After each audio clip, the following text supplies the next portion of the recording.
বোনের বাড়ি কাছেই, তো বোনের ছেলে স্কুল থেকে সোজা আমার বাড়িতে চলে এসে বলছে, মাসি আজকে তোমাদের বাড়িতে খাবো, তো কি রান্না করেছো আমাকে দাও। বাঁধাকপি দিয়ে ভাত দিয়েছি দেখে বলছে, বাঁধাকপি ভালো লাগবে মাসি? আমি বললাম খেয়েই দেখ। তো খেয়েই বলছে, মাসি এত ভালো হয়েছে বাঁধাকপি, এর আগে মনে হয় কখনো এত ভালো বাঁধাকপি খাইনি। তো বাঁধাকপিটা কিভাবে রান্না করেছি চলো বন্ধুরা দেখে নেওয়া যাক। বাঁধাকপি শুরু করে কেটে নিয়ে ধুয়ে নিয়েছি, কড়া বসিয়ে দিয়েছি, জল বসিয়ে একটু গরম হওয়ার পর জলটা বাঁধাকপি দিয়ে লবণ দিয়ে ঢেকে দিলাম।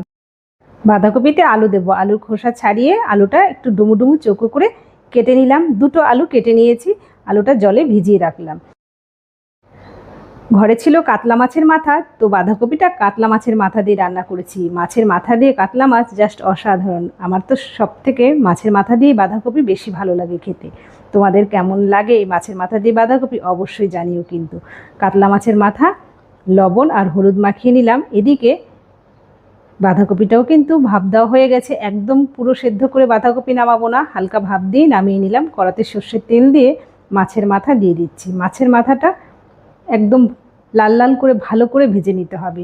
মাছের মাথা ভাজতে ভাজতে এদিকে শিলপাটায় নিয়ে নিয়েছি কাঁচা লঙ্কা, আদা আর 1.5 টেবিল চামচ জিরের গুঁড়ো। এটা স্কিপ করে গেছে বন্ধুরা। তো জিরের গুঁড়ো দিয়ে মশলাটা একদম মিহি করে বেটে তুলে নিলাম।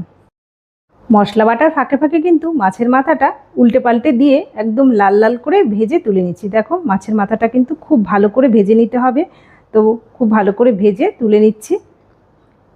এভাবে মাছের মাথা ভেজে নিলে কোনো গন্ধ আসবে না আর খেতেও ভালো লাগবে। কড়াতে সর্ষের তেল দিয়ে দিলাম আলুটা লাল লাল করে একটু লবণ দিয়ে একটু সময় ধরে আলুটা ভেজে নেব, যাতে আলুটা 60% সেদ্ধ হয়ে আসে। তো এভাবে আলুটা ভেজে নেওয়ার পর নামানোর আগে দিয়ে দিলাম হলুদ গুঁড়োটা দিয়ে নেড়ে চেড়ে নামিয়ে নেব। এভাবে হলুদটা দিলে আলুর কালারটা কিন্তু খুব সুন্দর থাকে। তো কড়াতে দিয়ে দিলাম এবার সর্ষের তেল দিয়ে ফোড়নে দিয়েছি তেজপাতা, শুকনো লঙ্কা আর সাদা জিরে। তো সাদা জিরে দিয়ে ফোড়নটা একটু নেড়ে চেড়ে দিয়ে দেবো বেটে রাখা মশলা দিয়ে একটু জল দিয়ে দিয়েছি। মশলাটা একটু জল দিয়ে কষালেই ভালো হয় কষানো। পরিমাণ মতো লবণ, হলুদ গুঁড়ো দিয়ে মশলাটা তেল ছাড়া পর্যন্ত কষিয়ে নেব।